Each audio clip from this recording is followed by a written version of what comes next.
मित्रों, घटोत्कच ने अपनी मृत्यु के समय माता हिडिंबा से ऐसा क्या कहा जिससे हिडिंबा कांपती रही।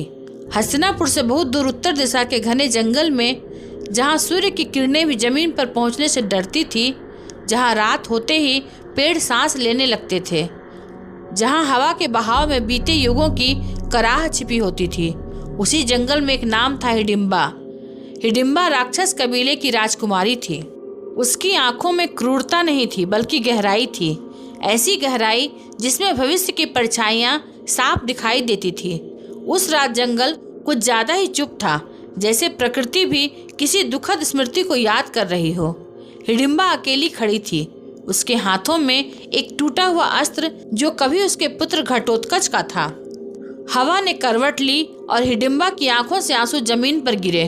वह बुदबुदाई, क्या यह सब पहले से लिखा था? क्या मैंने ही अपने पुत्र की मृत्यु को जन्म दिया?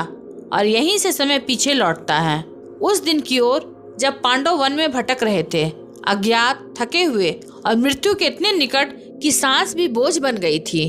उसी वन में हिडिंबा का कबीला रहता था, राक्षस, जिनका नियम था हर मानव शत्रु है और हर यात्री भोजन। हिडिंबा का भाई हिडिंब उसी रात पांडवों को मारने निकला, पर नियति कुछ और लिख चुकी थी। भीम, पवन पुत्र, असाधारण बल का स्वामी, जब हिडिंब से भिड़ा तो जंगल कांप उठा। हिडिंबा यह सब दूर से देख रही थी। उसने पहली बार किसी मानव में ऐसा तेज देखा जो केवल शरीर का नहीं था, वह तेज आत्मा का था। जब भीम ने हिडिंब को पराजित किया तो हिडिंबा का हृदय कांप उठा, क्रोध से नहीं, आकर्षण से। वह पहली बार समझ पाई कि शक्ति केवल भय से नहीं आती, धर्म से भी आती है। हिडिंबा भीम के सामने आई, अपने वास्तविक रूप में भयानक, पर आंखों में सच्चाई। भीम ने न डर दिखाया न आक्रोश। उसने केवल इतना कहा, यदि तुम शत्रु हो तो युद्ध करो, यदि मित्र हो तो सच बताओ। उस एक वाक्य ने हिडिंबा का जीवन बदल दिया। वह पहली बार किसी पुरुष के सामने झुकी, राजकुमारी नहीं, राक्षसी नहीं, केवल एक स्त्री बनकर। उनका मिलन कोई साधारण मिलन नहीं था, वह दो युगों का संगम था, मानव और दैत्य, धर्म और शक्ति। पर इसी मिलन के साथ एक छाया भी चली आई। हिडिंबा की माँ, जो कबीले की सबसे बड़ी भविष्य दृष्टा थी, उसने अग्नि के सामने ध्यान लगाया और कांप उठी। उसने कहा, तेरी कोख से जो जन्म लेने वाला बालक साधारण नहीं होगा, वह युद्ध की दिशा बदलेगा। देवता भी उसे देख डरेंगे, पर उसका अंत उस अस्त्र से होगा जिसे मनुष्य जीवन से अधिक चाहते हैं। हिडिंबा समझ गई, वह अस्त्र कोई साधारण नहीं, वह इंद्र का दिव्य अस्त्र है। उस रात हिडिंबा सो नहीं पाई। उसने अपने गर्भ पर हाथ रखा और पहली बार मां बनने से डर गई। जब घटोत्कच का जन्म हुआ तो वह रोया नहीं। उसने आकाश की ओर देखा और हवा कांप उठी।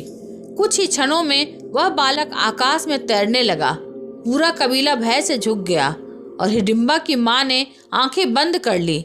हिडिंबा ने उसी क्षण मन ही मन शपथ ली, मेरा पुत्र कभी मनुष्यों के युद्ध में नहीं जाएगा, मैं उसे भाग्य से छीन लूंगी। पर क्या कोई माँ भाग्य से जीत सकती है? घटोत्कच का बचपन किसी कथा से कम नहीं था। वह खेलता नहीं था, वह उड़ता था, वह सीखता नहीं था। उसकी शक्तियाँ स्वयं प्रकट होती थी।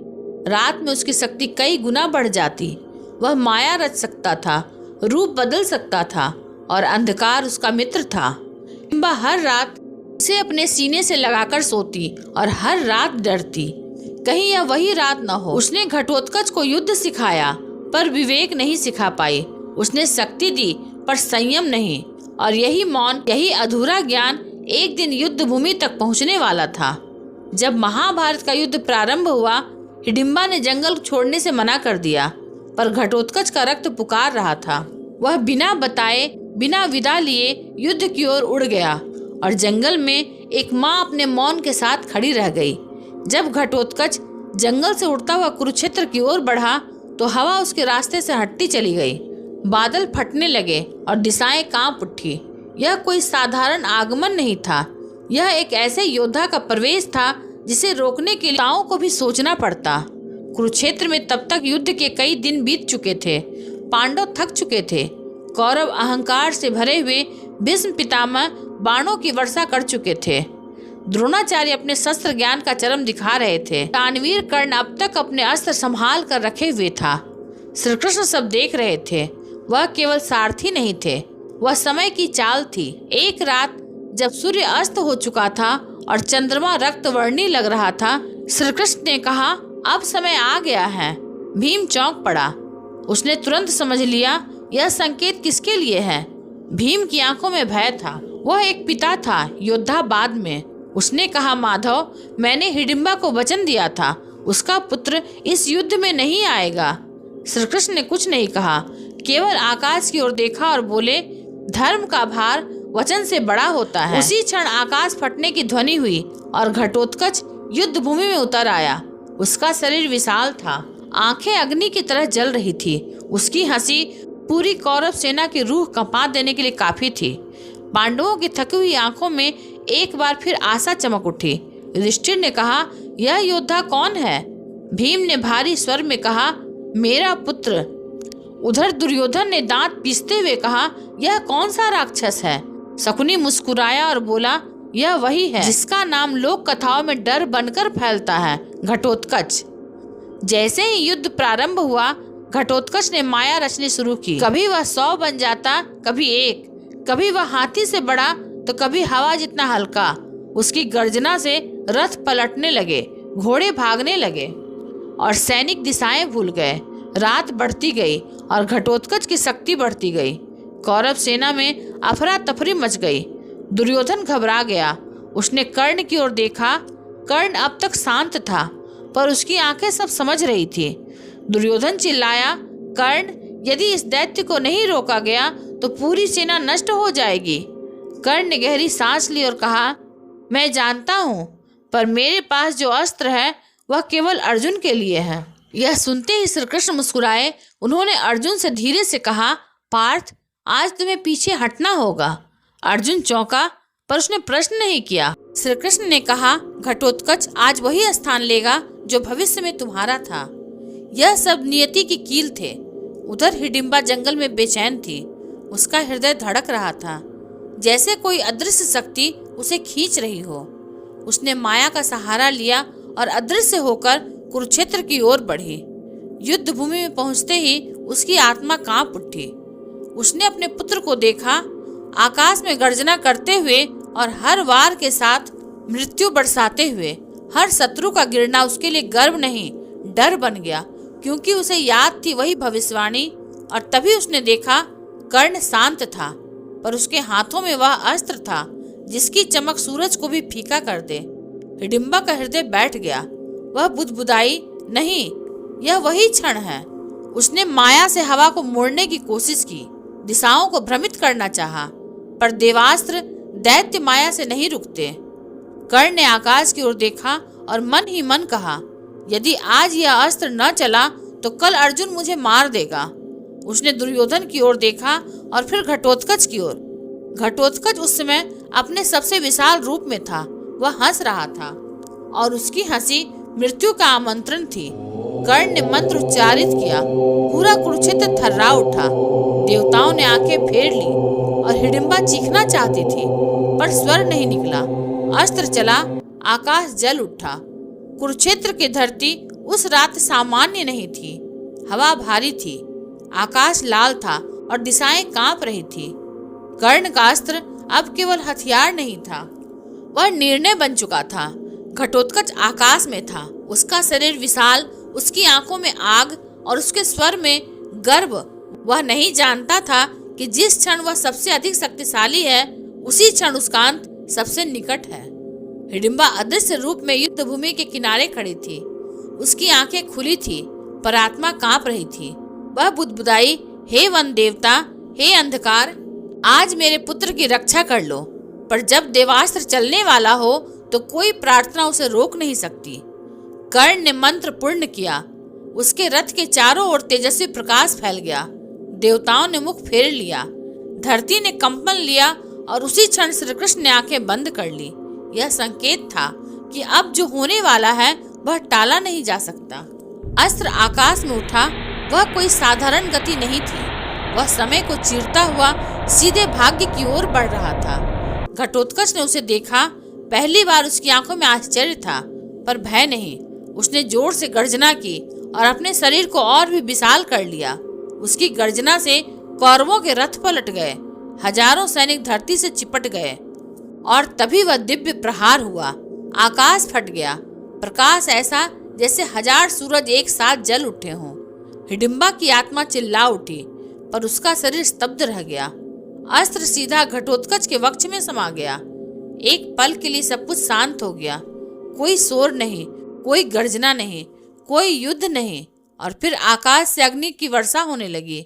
घटोत्कच का शरीर धरती की ओर गिरने लगा, पर वह अंतिम क्षण भी साधारण नहीं था। गिरते गिरते उसने अपने शरीर को इतना विशाल कर लिया कि उसका साया पूरी कौरव सेना पर छा गया।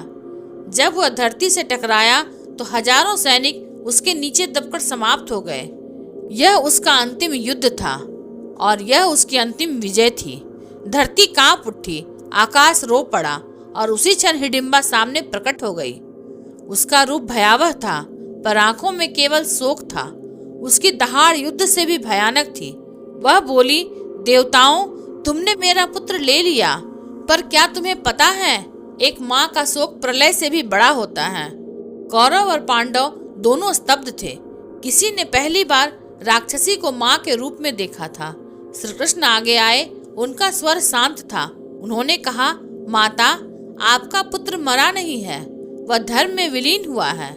आज उसके बलिदान ने अर्जुन को जीवन दिया और अधर्म को कमजोर किया। हिडिंबा की आंखों से आंसू बहने लगे। उसने कहा, कृष्ण, तुम सत्य बोलते हो, पर एक माँ का सत्य धर्म से अलग होता है। मैं जानती थी यह दिन आएगा, मैंने भविष्यवाणी सुनी थी, फिर भी मैं चुप रही। यह कहकर उसका स्वर टूट गया। वह बोली, मैंने शक्ति दी पर विवेक नहीं दिया। मैंने उसे उड़ना सिखाया पर रुकना नहीं। मैंने भाग्य को चुनौती नहीं दी। मैंने उसे मौन से स्वीकार किया और यही मेरी सबसे बड़ी भूल थी। श्री कृष्ण ने सिर झुका लिया। हिडिंबा ने अंतिम बार अपने पुत्र की ओर देखा और फिर हवा में विलीन हो गई। युद्ध आगे बढ़ा। धर्म की विजय निश्चित हुई, पर जंगल में एक माँ सदा के लिए अकेली हो गई। कुरुक्षेत्र की धरती धीरे धीरे शांत हो रही थी। रथ टूट चुके थे, अस्त्र थम चुके थे। युद्ध अभी समाप्त नहीं हुआ था। घटोत्कच का शरीर अब पंच तत्व में विलीन हो चुका था, पर उसकी स्मृति हिडिंबा की सांसों में बसी थी। वह जंगल लौट आई, वहीं उत्तरी वन जहाँ कभी घटोत्कच ने उड़ना सीखा था। हर पेड़ उसे उसके पुत्र की याद दिलाता था। हर चट्टान उसकी हंसी की गूंज बन जाती थी। पहली रात हिडिंबा सो नहीं पाई। वह आग के सामने बैठी रही और अपने हाथों को देखती रही। वे हाथ जिन्होंने घटोत्कच को जन्म दिया था आज खाली थे। उसने स्वयं से पूछा, क्या मैं राक्षसी हूँ या असफल माँ? यही प्रश्न उसकी आत्मा को जला रहा था। जंगल के जीव उसके पास आने लगे। हिरण, पक्षी, यहाँ तक कि वन देवता भी सब जानते थे यह कोई साधारण स्त्री नहीं है। यह वह माँ है जिसका पुत्र युद्ध बन गया था। हिडिंबा ने तपस्या का मार्ग चुना। वह क्रोध में देवताओं को श्राप दे सकती थी। वह अपने शोक से प्रलय ला सकती थी, पर उसने ऐसा नहीं किया क्योंकि उसका पुत्र धर्म के लिए मरा था। वह प्रतिदिन सूर्योदय से पहले उठती, घटोत्कच का नाम लेकर मौन में बैठ जाती। उसका मौन किसी मंत्र से कम नहीं था। धीरे धीरे उसके चारों ओर ऊर्जा बनने लगी। वन का वातावरण बदल गया। हवा भारी हो गई, रातें गहरी हो गई। लोग कहने लगे, हिडिंबा तपस्या में है, उसके शोक से शक्ति जन्म ले रही है। कुछ महीनों बाद ऋषि उस वन में पहुंचे। उन्होंने हिडिंबा को देखा और सिर झुका लिया। एक ऋषि बोले, माता, आपका शोक तपस्या बन चुका है। आप चाहें तो देवताओं से प्रश्न कर सकती हैं। हिडिंबा ने आंखें खोली और कहा, मैं प्रश्न नहीं करूंगी, मैं उत्तर बनूंगी। यह सुनकर ऋषि कांप उठे। हिडिंबा ने एक वचन लिया, जब तक इस पृथ्वी पर माताओं का शोक रहेगा मैं उनकी रक्षक बनूंगी। जब तक युद्ध होंगे मैं उन माओं की आवाज बनूंगी जिनकी कोई नहीं सुनता। यही कारण है कि कई जनजातियों में हिडिंबा को मात्र देवी माना जाने लगा। रात के समय यदि कोई माँ रोती तो हवा में एक अजीब शांति उतर जाती। लोग कहते, हिडिंबा वहां से गुजरी है। उधर कुरुक्षेत्र में युद्ध अपने अंतिम चरण में था। अर्जुन जीवित था। कर्ण का अस्त्र समाप्त हो चुका था। धर्म की विजय अब केवल समय की बात थी। श्री कृष्ण ने एक रात ध्यान में हिडिंबा को स्मरण किया। उन्होंने कहा, माता, आपका त्याग व्यर्थ नहीं गया। हिडिंबा ने उत्तर दिया, मैंने त्याग नहीं किया, मैंने स्वीकार किया। मित्रों, क्या आप इस कथा के बारे में जानते थे या नहीं? कमेंट बॉक्स में जरूर बताएं और वीडियो को लाइक शेयर करके चैनल को सब्सक्राइब जरूर करें। धन्यवाद।